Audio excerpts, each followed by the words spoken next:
My name is Maura Kidwell, pronouns she, her, hers.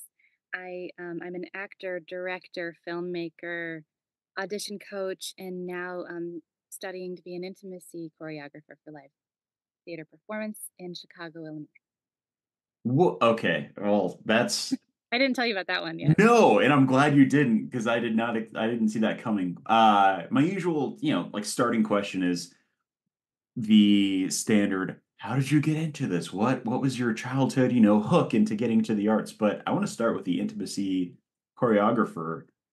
Where did that come from? Because that, I mean, it's needed, number one, and two, it just sounds like a very interesting artistic position, adjacent to being a performer as well. It's exactly why that adjacency to what I already do, day in and day out, working with actors. Well, I guess I'll go back and just say I made a discovery as an audition coach and as a director of um, for the last few years short films that I really love working with actors, and I think part of the reason I am an actor and have stuck with this job is that I like working with actors. There's a lot of things I like about my job, but um, I just think I just think their minds are fascinating, and I can't get enough. Um, so I work as an audition coach, and since the pandemic, pretty heavily in taping out of my home studio for people who they either don't have the space or they don't have a reader or both or just need a little help.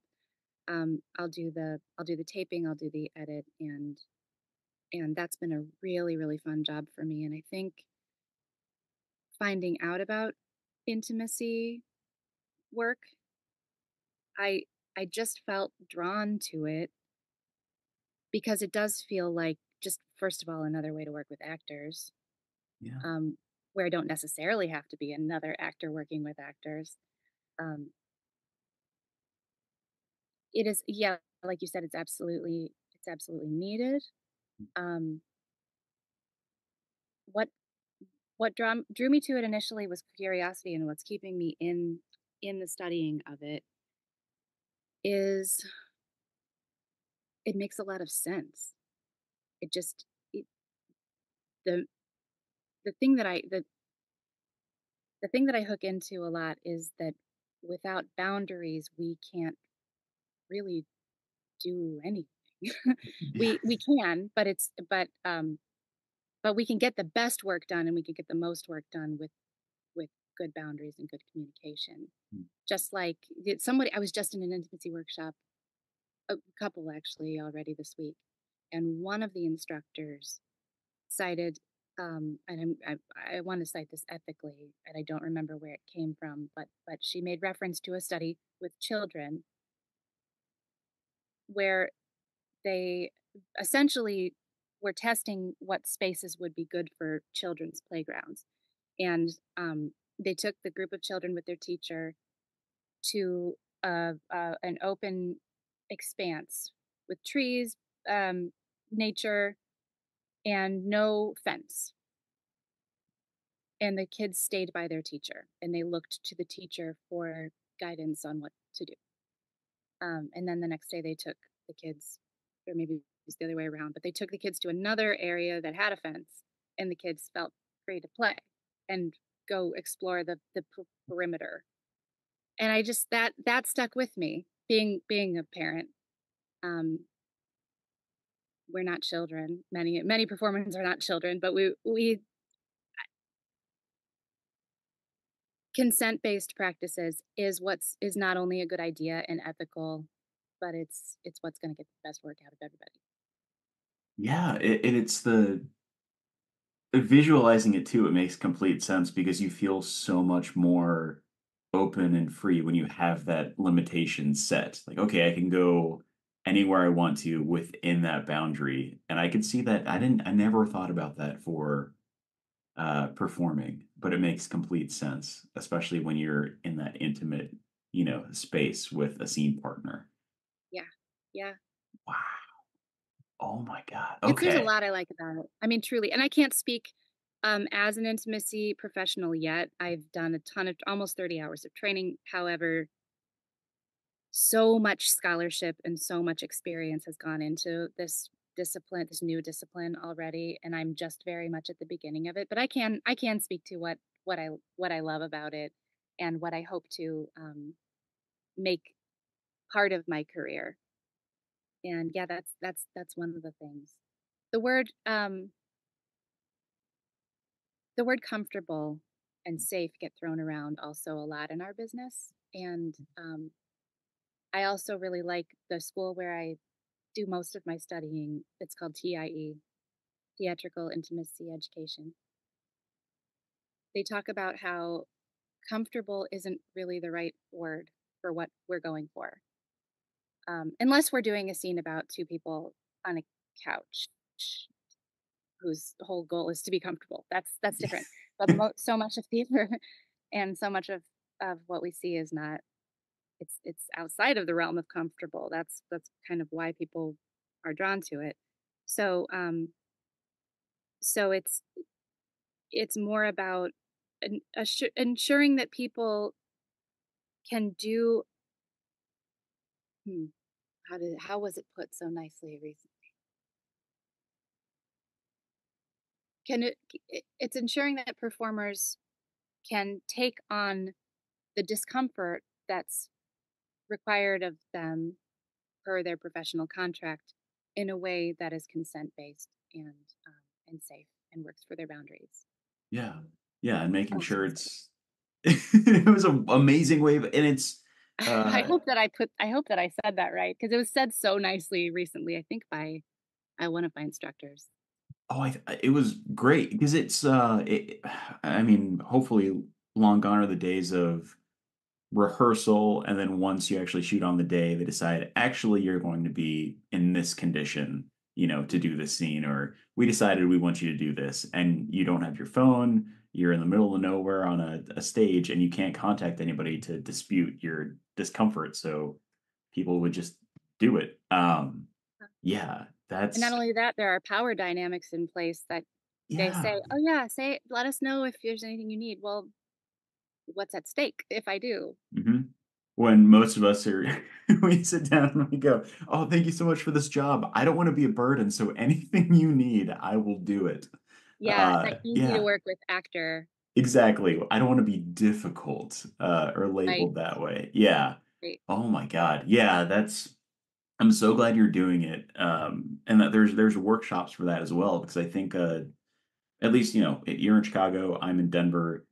I I'm not sure if there's a whole lot of information to the actors here about, attending a workshop or attending a seminar, like even if it's digitally, to gain a broader scope of that piece of education. So we know on set we have different tools we can utilize. So I think getting that out there is crazy important. And you said you're using that in theater now, or you're partnering up with some I theatrical programs. they sort of in well sometimes you're encouraged as a studying intimacy professional to go on one of one of two tracks just because they're so different. Intimacy coordinator for film and TV, or intimacy choreographer for live performance, or you could do both, or neither, or whatever, um, or something totally different with under that umbrella. Um, but but I am really drawn for whatever reason to live performance. I like the timeline of it. I like that there's a rehearsal process, 5 weeks. Currently, the thought of getting on set and having maybe 45 minutes to get it all together is I'm not sure that works for my boundaries. Um, but that's just me. There's a lot of people who are really drawn to that. But yeah, that's I can't I can't. I hope I'm not like going off topic of what you No, just not at all. I love this. I wanna dive into it. every workshop I do, there's people, first of all, from all over the country, um, but all over the world. I mean, there's always like somebody who you on their Zoom screen, it's midnight and they're just being a trooper and they're in Germany. Um, so people take these digital workshops all the time and from all different places. I can't recommend TIE highly enough. Um, Open Intimacy Creatives is another one. I just took a class there with Chelsea Pace. who wrote Staging Sex. I want to fact check that Oh. and make sure that I'm absolutely right about that. Um, I believe that's true. But it's kind of yeah, that's one of the major, if you want to call them, textbooks about this discipline. But there's tons of um, published scholarship about this, and I just feel incredibly lucky to be learning from the scholars that quite literally wrote the books on this stuff. Kaya Dunn, Laura Reichard. Yeah. Um, I'm losing some names right now, but like I'm getting to work with some folks who didn't start intimacy choreography, didn't start this because this has been going on for a long. Intimacy choreography has been happening since performance has been happening. Yeah. Been it's been written about since Tonya Senia's thesis, and I think 2000. I'd have to check the date on that. But it's been in the last 2 decades that it's been actually written about and studied. And would you, I mean, I know you mentioned the, hey, you arrive on set, on like a stage or on location, they give you 45 minutes to set up everything. But maybe a few years from now, or maybe later on down the line, would you ever consider doing that when you've had that experience and you've had all those tools built up that you could consolidate that information in that short amount of time? Or are you good with attributing it to a different media or medium and staying away from the more, film or TV centric intimacy, choreography, and coordination pieces? Like, would I consider doing film down the line, or would Yeah, yeah. I wanna. If, Oh, yeah. if I don't close the door on anything. okay. I just go with how I'm feeling today, pretty much. Yeah. Yeah, yeah, 'Cause it's a very like, being on a set, especially a stage, is daunting enough because everybody's doing their own thing. There's a constant timeline, and the AD always seems like they're mad, but they're really just focused on time. They're making yeah, sure everything's going sure. well, so it can be very stressful. But with your education within the intimacy, um, choreography and coordination, aspect of performance art, and that being, sort of tied to live performance as well, did you, sort of find your interest in performing arts through live performance? Were you more of a theatrical fan before getting into, acting on camera, or how did that start for you? Because I really do want to dive into your journey and how you, found this crazy business we're all, just automatically soul tied to. Sure, yeah, it's fun to be asked these questions because you don't. I mean, in my 40s, I rarely think about the journey behind me, like, what you just sort of get through the day. So it's fun to recontextualize the past, but, nowadays, I love and do all kinds of acting, but rewind, however many years, when I first started, I started in high school doing theater. I had a real curiosity about theater and, and really wanted to do it, but you know how, like, when you're a kid, you establish who you are, or at least this was my experience. You kind of establish who you are, and, like, shaking that up is it's a real big deal. Um, Yeah. And I had sort of, as a kid, I was kinda like the shy kid, super nerdy. Like, a few decades later, find out I'm autistic, which, makes everything make a lot of sense. But I I wanted to do theater. I didn't quite have the confidence at that in my adolescence to really do it, but I got to be in the back, in the back row of the chorus a few times in musicals, um, and got to be, sort of near it. And then when I got to college, I oh, and by the way, I didn't do film and TV just because I don't think it was accessible to me at that time. Mm. In a doable way in our household. It just didn't feel like doing anything on camera in the 90s in St. Louis. I didn't know. I wouldn't have Oh known how to do. yeah. I would have loved to, I'm sure. But like theater was what at school was where it was happening. And then when I got to college, same thing. There's no cameras around, but like we've got a theater, and nobody knew who I was in college, so I got to just sort of. get there and pretend I always was doing theater. And I've always been really good at it.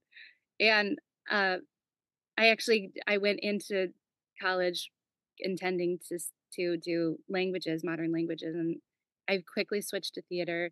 Huge puzzle piece was that my parents never once questioned it. They were never like, "Ooh," that sometimes you hear parents Yeah. do when you look side eye, like, "Are you gonna be okay?" My parents never once, um, which now I'm, like, looking back going, that that had to have made such a huge difference, to have that support.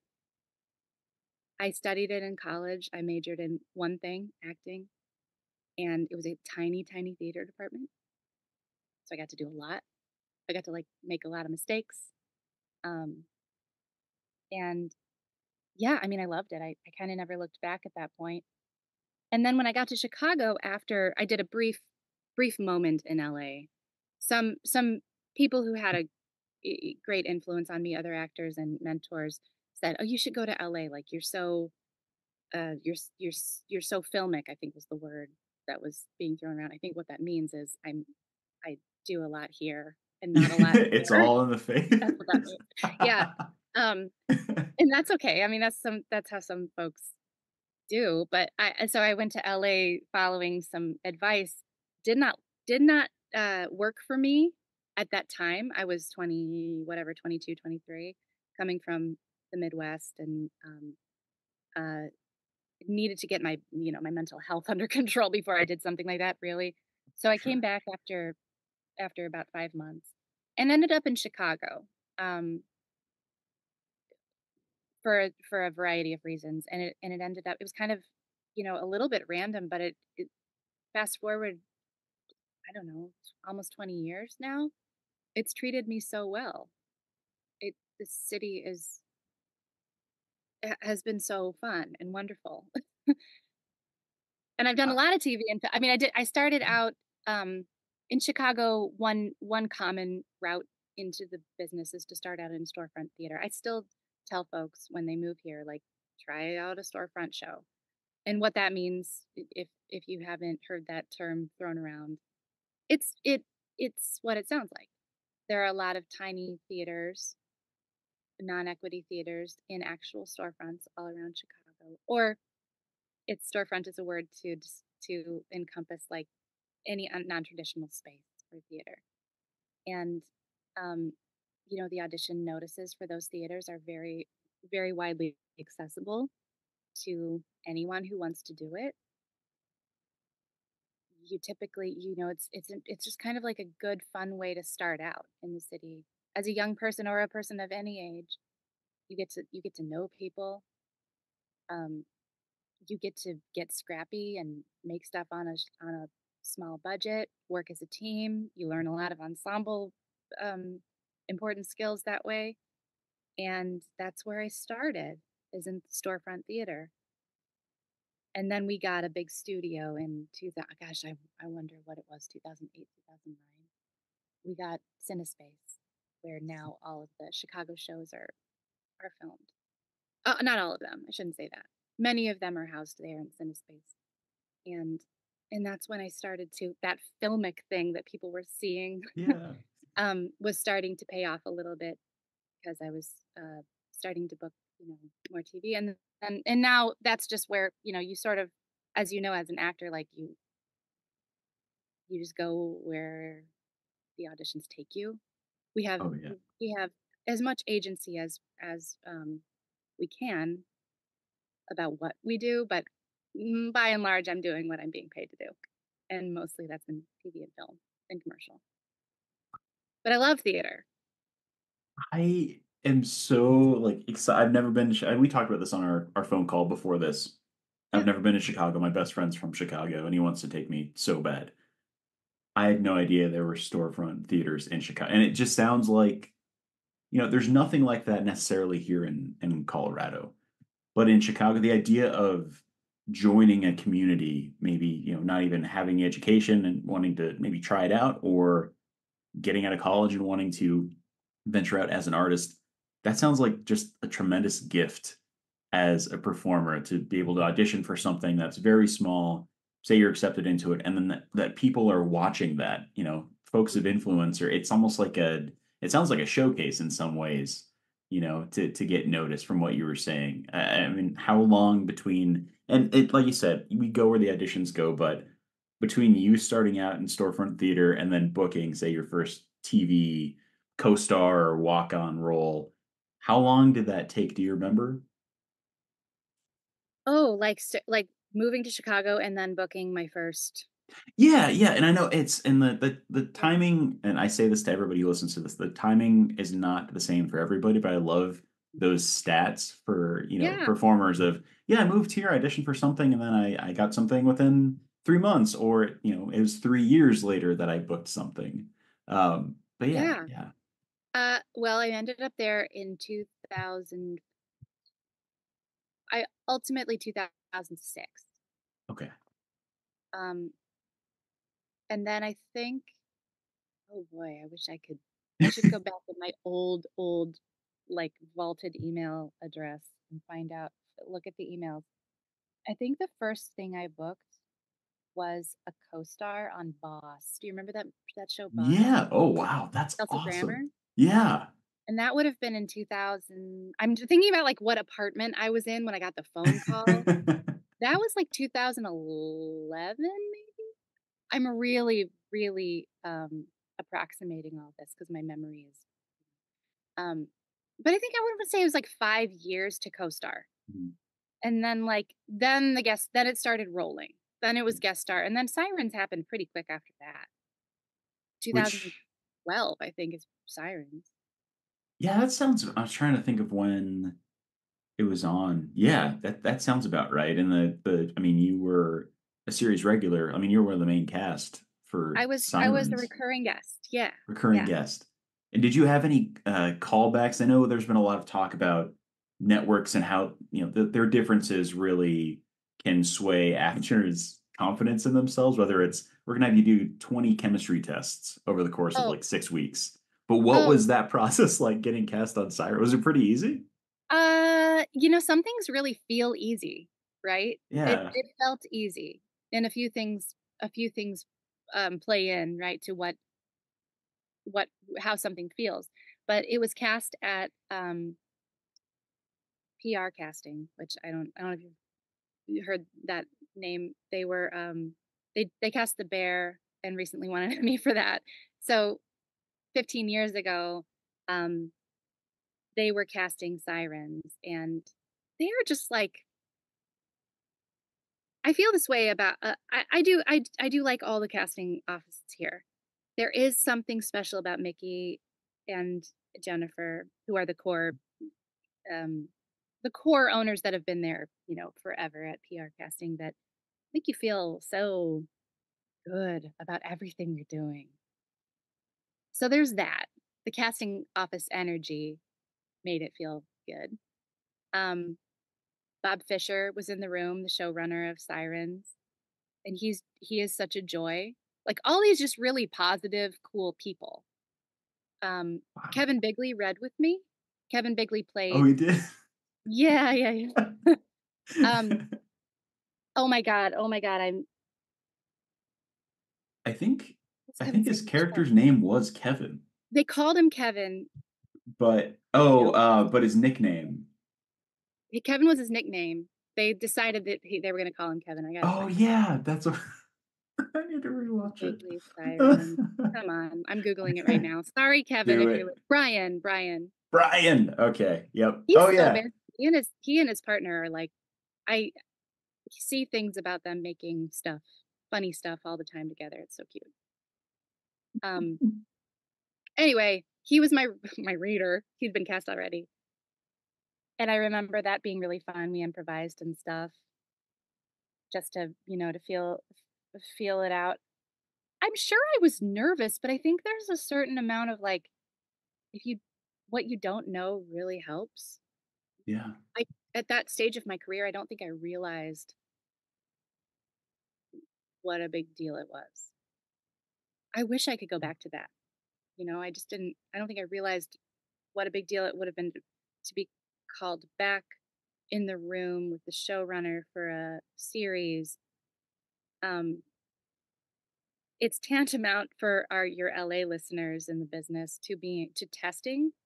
Like in Chicago, we don't do testing within the city. We may go out to LA and test for something, and that's a hugely different thing and a big deal. But the the last step before booking something huge in Chicago is just you go to the same office you're always going to, and you see the same people you always see, and um, you kind of have a blast. So I just didn't real I don't think I realized what was happening, and thank God, because I I think I did pretty good work, and they didn't realize how well what a good job of casting they were doing. Stats was, she's fixated on numbers, and one could argue that she's on the spectrum, Yeah. which ethically, like, at that time, I didn't realize it and no one knew, but I was and I am. So it's good casting, and I felt always very right as Stats. So that also helps. Yeah, I mean, if you had, going back to if you had realized how big of a deal this was, do you think you would have gone in your head during that, that callback process? Every day, or at least every week, I'm, like, in my head about something to book it. Like, nowadays, yeah, Yeah. absolutely. Um, sometimes things are just the the day is just right. 'Cause I Yeah. certainly had times when I was too nervous. I remember I went in for, Who's Afraid of Virginia Woolf at Steppenwolf at that around that same time Yeah.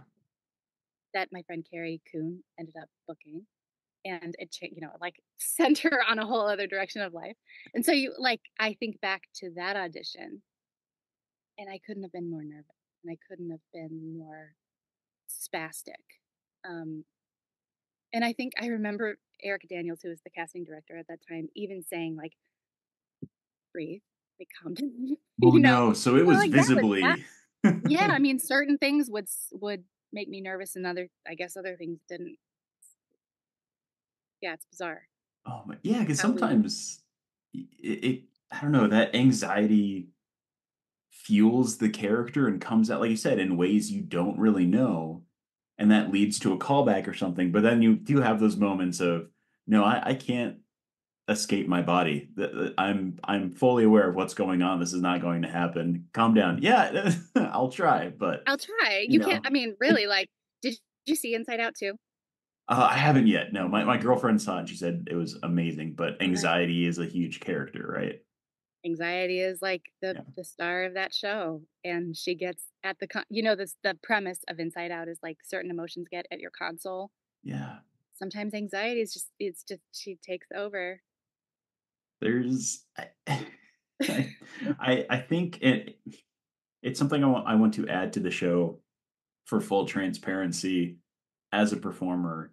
Uh, just an experience where, you've been an A student for so long and you have a D or an F kind of day, like where Oh, yeah. it just escapes. I had one recently and I could not beat myself up enough afterwards. Like it took a full week to recover. But outside of the audition, have you had, one of those days on a shoot where just nothing seemed to be going right? And what sort of tools did you find afterwards to kind of not only forgive yourself, because I can assume, you and I are pretty similar in the way of just we need to get this right, and that sense of perfectionism that all performers have as well. But if you have an experience like that, what did you find that helps afterwards to just wipe all of that guilt away? If you have the guilt, yeah, if you have a Yeah. bad day. I have I have the words of an older than me actress from Chicago. She's no longer here in Chicago. She moved to be with her grandchildren in Indiana. Um, who said years ago that she had had a bad audition that day, and she said, and then I said to myself, "You had a bad day. That's okay. You're allowed to have a bad." And like that seems really simple, but that echoes to this day. That was probably 15 years ago that she said that, and it was a small thing. Yeah. But I do still tell myself, "You know what? You're allowed to have a bad audition, or you're allowed to not do a good job always." And then it kind of becomes a fun story later. I guess maybe I that that's that can be fun. That can be fun to think about too. Like Yeah. how funny this story will be later when you do achieve something great and you can say, remember when I was at Steppenwolf and Eric Daniels had to tell me to calm down?" Or I do remember one thing that truly makes me laugh is, I had an audition at Chicago Shakes probably around it a lot happened at that same like, 15 years ago, a lot happened back then, and, it was a musical, and I'm not a singer, Oh, no. and I just remember, like, finishing the song, and the director was going like this. I looked at him, and his face was like this. I don't know if you're gonna show this, but, like, it was a face of horror. And it really makes me laugh now, though. So, I mean, I guess thinking about the humor, yeah, finding some way to laugh about it. That's so much easier said than done because Yeah. we go I don't wanna make light of some really dark places we go to as performers, and it really depends on what kind of a day we're having in our life too. It does kind Yeah. of. Yeah, it's like any other job when they say don't bring your work home with you, don't bring home to work with you. But when we're in the business of showcasing emotion and doing all these other things, that they tend to cross over. And I do like that perspective though of, and I've already started talking about it with friends. Oh, this is a story I want to tell you guys. Uh, but yeah, in the process, it's a once upon a time in Hollywood moment where you go back to the honey wagon or the trailer and you just go, you need to get your shit together. What is going on with you? Yeah, get your shit together. Yeah, Yeah. yeah. Taking some time to yourself, too, is probably not just an autistic thing. I mean, I Mhm. have learned since realizing that and then getting a diagnosis that breaks by myself in the dark is it's essential to you want to call it my process, sure, but it's essential for me to be able to do my work. Um, so scheduling time to just not do anything if you've had, maybe the day after you had a bad day or whatever. Maybe don't jump into a I'm giving this advice like somebody else should do it, but you do whatever you need to do, but I might schedule some time the following day. Not maybe that same day, but the following day to just rest. Like really just be super lazy. Um and I've come to accept that as an acceptable way to work, as an acceptable part of my work. Um you have to. If I'd known that on certain sets, I might have done better work.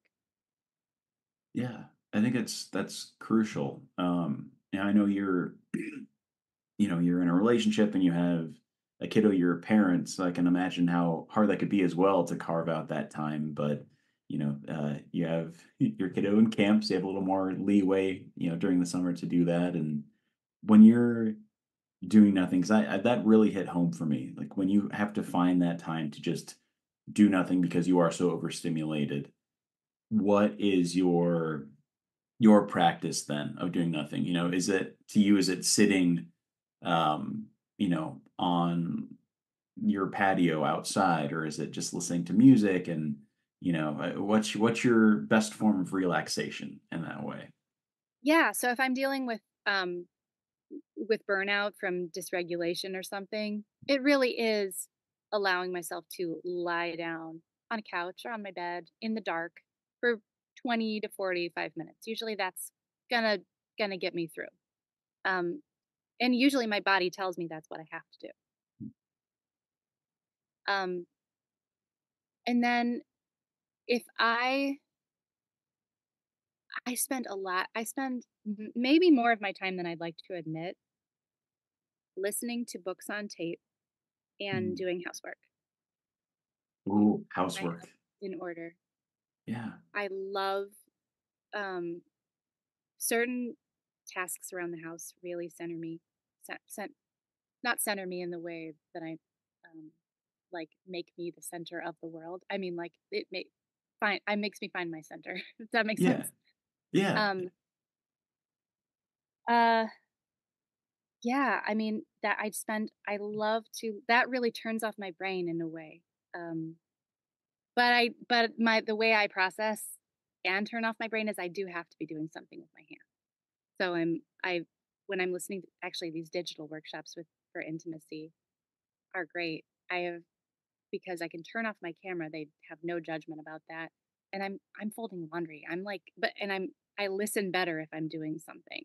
So I'm getting stuff done. Stuff I wouldn't be able to do in a traditional classroom where I have to sit and not fidget and not stim and Yeah. that is really that is really hard to listen for me. But yeah, like I love getting lost in a book on tape or a if I can sit still or actual book, but usually it's a book on tape. Yeah. I feel very seen, but especially Yeah? the housework stimulation to relax. I need to overstimulate to calm down. Yeah. Um, so yeah, that makes complete sense, especially like folding laundry and dishes. Ooh, chef's Ooh, kiss. those are good. Those are There's good no ones. better thing. Um, I do wanna see because I know we're closing in on the last 15 minutes or so, uh, but I always love asking this question. I did wanna see if you have, and you've told a few so far, if you have a party story you could share with our listeners. So, not necessarily something that has occurred at a party, but an event in your life or your career that just stands out so immensely, you would tell it to friends at a party if they had never heard it. A few examples: bad auditions.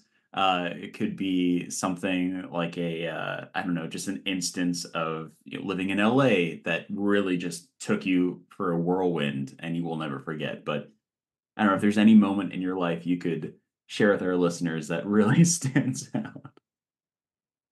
My gosh, what would I share at a party? Um, I'm gonna have to think about that one Yeah, yeah, for because sure. I have no problem sharing. Embarrassing stories are go really well, right? That those Oh, are of course. I have no problem sharing them. I'm just having a hard time identifying one right now, Yeah. and one that would be helpful to Ooh, that's a good idea. Yeah, I will people. say, while you're thinking about it, one of mine is because I always like to give an example while the Mhm. guest is kind of perusing, but one of mine occurred earlier in my career because I just sort of fell into this. I was behind the camera before I became an actor. Mhm. So it was maybe my third audition. It was this little agency here in Denver, and they wanted you to dance on tape. And I used to be a break dancer, but they only wanted me to film within like, I don't know, 4 feet by 3 feet of space. So I Oh, proceeded to do what I can only equate to the Phoebe dance from Friends of just okay. flailing my arms and doing just a bunch of spins. Obviously did not book the job, but to this day, like I was 20, no. Yeah, I was 20 years old. One of the worst auditions I've ever had, and I will never forget. I hope that tape has been copied over or burned since then. But yeah, that's one that stands out as well. Do you feel like you committed to the Phoebe dance? I don't think I did because I was so in my head of there's not enough space for me to do what I want to do. So I'm just doing SpongeBob dances with a mix of Phoebe on this tape, and it's not going well. I'm curious to know if anyone else in that situation remembers it and remembers you and knows you and would have a totally different perspective on it. Like, "Oh, that was so That's a good great." point. Well, it happens to a lot of us, right? We could think this is the worst thing I've ever done. I'm going to die of embarrassment, and that person either doesn't remember or they remember, like, yeah, it doesn't. It was fine, you know. They were Oh, I asking have for a lot. isn't that funny? Like, I have one. I did think of something. Oh This yes, is it's not and it doesn't go super negative. Like, sometimes they're a little bit negative, these experiences. yeah, But this is another funny, embarrassing one, and it has a happy ending because it falls under the category of, like, I hope everybody doesn't remember. Uh, I worked with so I I worked with this director in college, who ended up being his name's Stuart. He ended up being, he was a guest director at my college, Beloit College in Wisconsin, and, he was, like, just starting out as a theater artist in Chicago at that time, so he was starting his career, and I was 20 whatever, 21, and, so I knew him. He was, like, the only person I knew in Chicago, and he ended up becoming the associate artistic director or something, somebody high up at Writers Theater in Chicago, which is one of a few, like, really big houses here that actors strive to work at, and, um, and it's kind of a big deal, and, like, he asked me he took a little bit of, like, a chance on me in 2009. I keep going back, it was a big year for me, um, to be a reader in the auditions for Streetcar Named Desire, directed by David Cromer, who had just finished doing he had just opened Our Town for the first time, I think I'm getting my dates right here. But David Cromer was and Our Town was the thing everyone was talking about, and he was gonna do Streetcar Named Desire at Writers Theater, and I was the reader. And I think it's fair to say I was not a good actor. I think that's fine to say. I Yeah. was young and I wasn't a good actor yet. Oh, Jesse no. Williams with all these legends coming in, and, and I messed up so much as the reader. I was, like like, I would have the wrong pages in my hand and, like, so the actor would start their scene, and they're nervous because it's, like, fucking David Cromer and, like, little stakes are high, and they're Oh. starting the scene, and I am looking at the wrong scene while they're talking and going, "How do I say that I have the wrong scene in my hand and we have to start over?" I had to do that at least twice.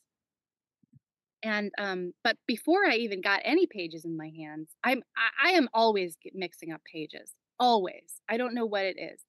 But before I even had the right pages in my hand, I was not I don't know if I wasn't provided by management with sides. Like it was kind of like when PDFs were first kind of being sent out. Oh, okay, yeah. Uh, could that be? No, that's not true. But I guess maybe I didn't have a printer. Like I don't know what my problem was, but I thought it would be a good idea to get my copy of Streetcar Named Desire off of my bookshelf and bring it with me to these other people's auditions as the reader and be holding a book that has Marlon Brando on it on the front of it. So I'm holding the book.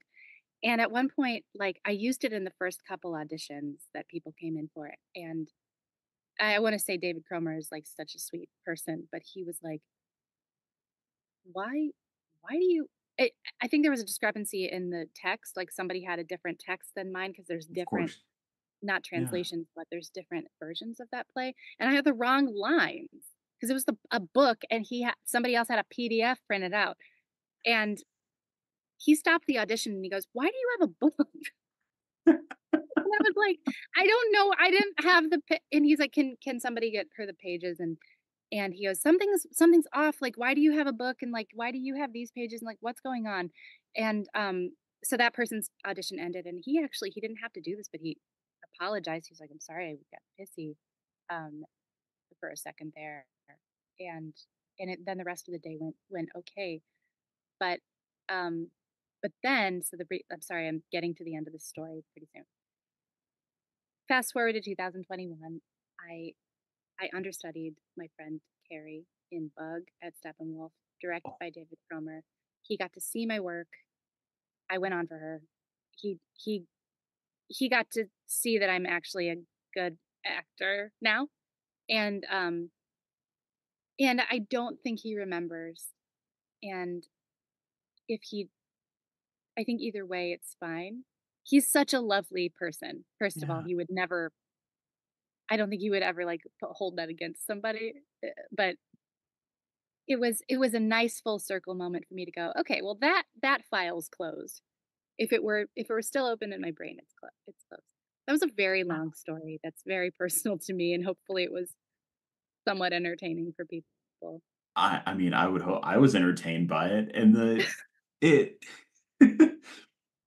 it only solidifies that notion of, hey, memory is there, but your brain will rewire that memory in some way, shape, or form. So he Sure. may have forgotten about what happened, but he remembered that you were the reader, and that's I'm all not that sure matters. he I'm not sure he even remembers that I was the reader. I'm not even sure he remembered me at all. Oh, really? Isn't that So it funny? was just a full-blown did you share that you had read for him previously, or did you just keep that to yourself? I didn't have the FaceTime with him in the room. Like, as the Okay. understudy, you keep a pretty, Yeah, I yeah. keep a pretty good distance with from the I'm nice, but I don't talk to people too much. If he ever gets to me in a show and, like, we had, like, a close working relationship, I would love to tell him about that. Yeah. Um, I think it's funny. Well, David, you should text her Maybe and Palmer? tell her what a Yeah. great job she did, because I know you're listening to this podcast Yeah. at some point in the future. Um, no, I love that story. It is such an industry-based story that years later, it could be, global industry or a national industry, but at some point you are going to cross paths again. It's just the way it's going to happen. And fate loves to mess with your head a little bit in that way.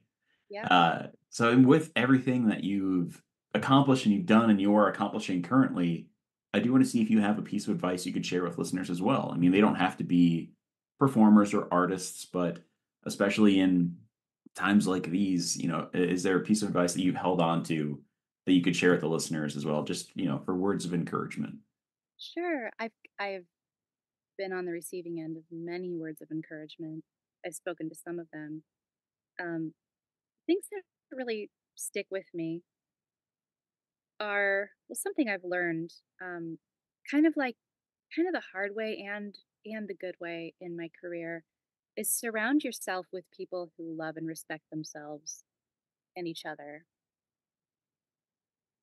and be really careful about who you let into your sphere. I think it was Brianna. Was it Brianna or Brianna Brown? I'm sorry if you're listening. Brianna, Yeah, yeah. Brianna. Brianna said, "You are who you." I'm going to misquote her, but you are who you surround yourself with. Absolutely. Oh, yeah. Yeah. Yeah. Um, so yeah, I mean, just be like, you know, be be good to yourself in that way. Said the thing about allow yourself to have a bad day. Um,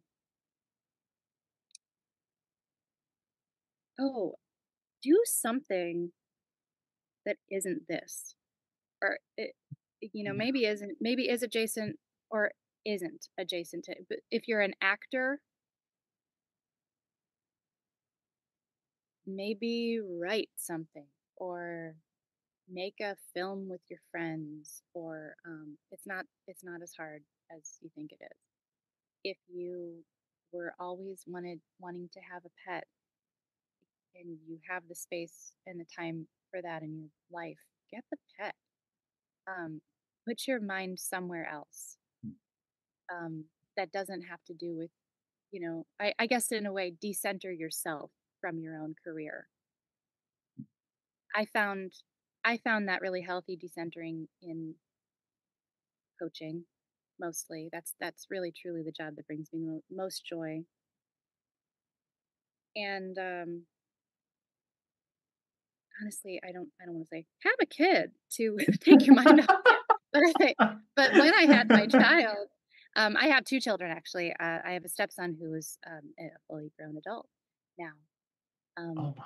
and when I started to have children slash become the parent of a child, I I guess that was really, I didn't do it because it would be good for my career, but it has been incredible for my career because it takes my mind is fully on those kids, 100%, even when I'm working.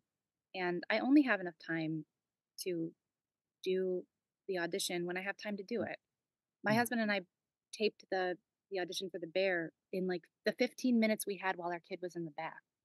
Um, and then I booked it. Like the things I end up booking are the things that I didn't have time to work on, because I was doing this other thing that I love. So for me, that's honestly having being a parent. Um, if that's, I don't want to say have a kid. That's not something that you should say to someone. Um, but there's a lot of people do. I feel like there's a lot of people that do woodworking in this business. I don't know. I could name off any Oh, number of yeah.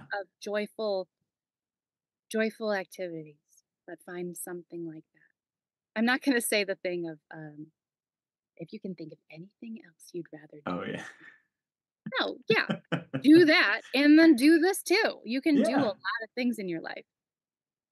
I think that's crucial too. Everything you just said, decentering yourself from your career in this space is very I mean, shoot, I'm right there with you. I work 2 different day jobs, sometimes 3, and the things that I book are things that I did for 10 minutes. I'm like, "Okay, I can't I'm just gonna do it. Screw it, whatever." And then, "Oh, hey, you booked it." Like, "Cool, awesome. I still have Yeah, to go to work." right. The first thing you said was like, basically you said I'm managing all these different pieces of my life and putting them Yeah. together, shooting a film, you're acting, you're juggling a day job. And I can only imagine your time managed and doing a podcast. Your time Yeah, management I skills must be through the roof they're because, getting better. This has been slightly on the back burner this year, unfortunately, but we're getting back to it, especially with you here as well.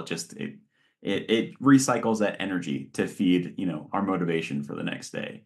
The one thing I want to ask you before we stop the recording and part from this episode is I obviously wrote down I think you said it was theatrical intimacy education, right? Mhm. I Yeah. wrote that down, but I wanted to see if there's anything else you wanted to give a shout out to, or if you wanted to promote with your episode as well. Oh, thank you. Yeah, something exciting's happening. I am starting along with my, sort of close collective of friends and family who we make films together. We're starting an official film production company. It's called WaitWhat Films, or WaitWhat Collective. Seems like you get it. I do. I do. Is there a comma between wait and what? No, not how we say I it. love it. My Okay. sister is part of it. She came up with that name. We all fell kind of ass backwards into working with each other and ended up really hitting it off. I mean, obviously my sister and I knew each other, but we ended up really hitting it off together on our first film, and we've made like what, two, three, four, maybe four films since then. I'm not good Wow. with. I am actually really good with numbers, but not with memory. Um, but we just want to make stuff, and what we're finding is you gotta make it official, and you gotta have a website. So we're doing that. My sister came up with the name because it's something she says a lot when she's learning something, and it's something we say a lot when we're learning something. And um, since this group of colleagues started working together, we have all found that each time we work together, at least one of us, if not all of us, is doing something for the first time that we've never done before, and we've made it kind of an intention, a huge intention, to do something we're uncomfortable with on each project. Like the the one of us, for example, who has never acted, literally never acted. He only runs a camera. Is going to be acting in the film we're shooting this weekend, That's and cool. he's gonna be acting, so I'm gonna have to look at the camera, which I've Yeah. never done before. So yeah, it's going when you're going as soon as you're not ready, and being uncomfortable. All right. I'm very excited, especially the one that you will direct when that one's up. I can't wait to watch that. Yeah. That's Yeah, so yeah. cool. I've been doing a lot of directing. I'll send you Yeah. all the information before this Yes. goes up, and then you can have all of it. I have one more thing before Yeah. I let you go, and that's doing an awkward goodbye. Essentially, what I'll do is I'll give you a silent 3, 2, 1 countdown. And when I Mhm. point to you, just give me your best verbal awkward goodbye, and I'll stop the recording from there. Do Does you that want sound it to good? be extra awkward? Oh, yeah. Or you're going so will you give me a line reading on what you would do if you were tasked with an awkward goodbye? Oh, yeah. What I would do? That's a good point. Well, what I would do is I would instantly start convulsing via facial expressions. to the point where nothing is coming out of my mouth. Okay. That's what I would do. Okay. So yeah, I don't have to say goodbye. No, no, no, no. Just something awkward, and then I'll just stop recording. Okay. So you're recording my face right now, right? I am, yeah. Okay. So I'm gonna count down from 3. Now I'm going into 2 and 1. What's your most awkward goodbye?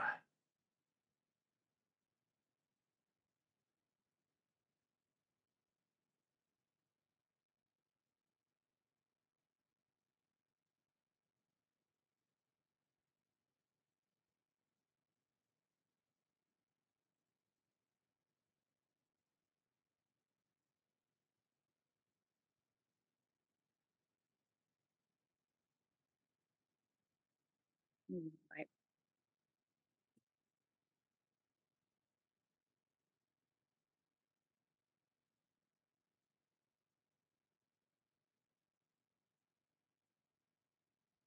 Whew. Okay, bye.